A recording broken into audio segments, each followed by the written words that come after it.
первой половине дня министр образования региона Гульназ Шафикова провела двухчасовой личный прием граждан, в ходе которого к ней с вопросами различного характера обратилось 12 сибайцев. Речь шла о проблемах трудоустройства учителей, проведения ремонтных работ в колледже строительства и сервиса, школе номер 14, детской спортивно-юношеской школе, улучшении материально-технической базы станции юных техников в связи с открытием новых объединений. Также сибайцы попросили помощи в организации Центра одаренных детей Зауралья на базе гимназии. Прием граждан прошел очень активно. Я хочу отметить активную гражданскую позицию жителей города Сибая, и не только, потому что были и письменные заявления близлежащих деревень. Все сегодняшние вопросы мы для себя взяли как разрешимые. По улучшению материально-технической базы сегодня Сибай находится в приоритете, потому что от системы города Сибая зависит система Зауралья. В Уфе это понимают и очень хорошо вкладывают в систему образования города Сибая. Только в этом году город получает 15 миллионов от республики на капитальный ремонт школы. Точно так же город получил в прошлом году на строительство детского сада, поэтому эта программа по Зауралю продолжается, и в последующем город точно так же будет получать материально-техническое обеспечение на развитие системы образования. Кроме общения с горожанами, Гульназ Шафикова посетила ряд объектов, в их числе колледжи строительства и сервиса, многопрофильный и педагогический. В ходе визита Гульназ Радмиловна ознакомилась с материально-техническим состоянием образовательных учреждений. К примеру, в многопрофильном колледже для подготовки специалистов по направлению подземной разработки месторождения полезных ископаемых есть тренажеры буровой установки, машинисты-экскаватор и погрузочно-доставочные машины. Для подготовки маршрейдеров современное оптическое, электронное и лазерное оборудование. У нас имеются специальные программы и геодезические калькуляторы, и все на свете, по которым мы обучаем студентов. Словом, для того, чтобы студенты лучше осваивали материал и более наглядно представляли свою будущую профессию, в многопрофильном колледже имеется достаточно серьезная материально-техническая база. Мы выпускаем токарей.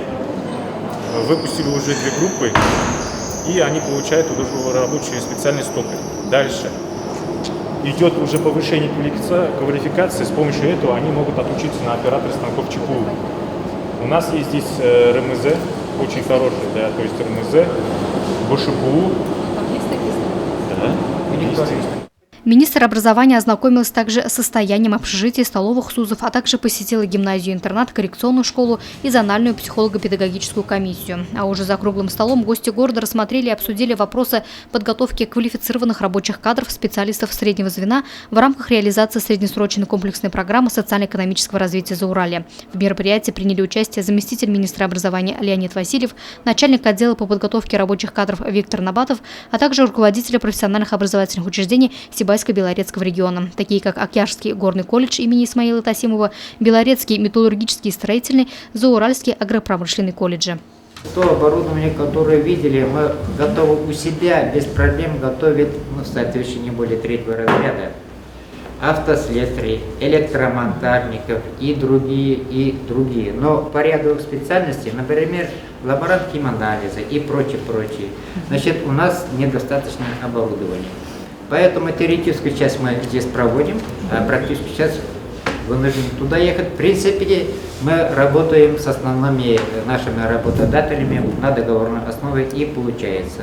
По итогам совещания участники подвели итоги и вывели рекомендации. Без внимания не остался и вопрос участия в предпринимательском форуме Зауралья-2016, который состоится 10 июня. Было принято решение разработки новых программ по подготовке специалистов среднего звена по направлениям земельно-имущественные отношения, шахтное строительство, пожарная безопасность. Расширение программы подготовки рабочих кадров по специальности горнорабочий на маркшейдерских и геодезических работах. Решено открыть новые специальности мастер ЖКХ, гостиничный сервис, геология и другие. Среди самых обсуждаемых вопросов – трудоустройство выпускников рабочих специальностей. Основной путь решения, он известен. Это взаимодействие, трехстороннее взаимодействие работодателей, колледжей и самих участников образовательных отношений. Трудоустройство сегодняшних выпускников колледжей города Сибая, оно находится не на самом высоком уровне, что связано в первую очередь с развитием экономики города. Как только экономика города будет повышаться, конечно же, это устройство будет. Но мы сегодня поднимаем вопрос об адресной подготовке наших выпускников под запросы определенного работодателя. И поэтому вот это вот взаимодействие, какого выпускника хочет сегодняшний работодатель, исходя из этого, что нужно делать, мы его запускаем. Я думаю, 10 июня у нас будут четкие алгоритмы работы по этому направлению. Луиза Мустафина, Радмир Исенгулов, Дамир Хайбулин, Гульгина Раскильдина, телекомпания СТВ.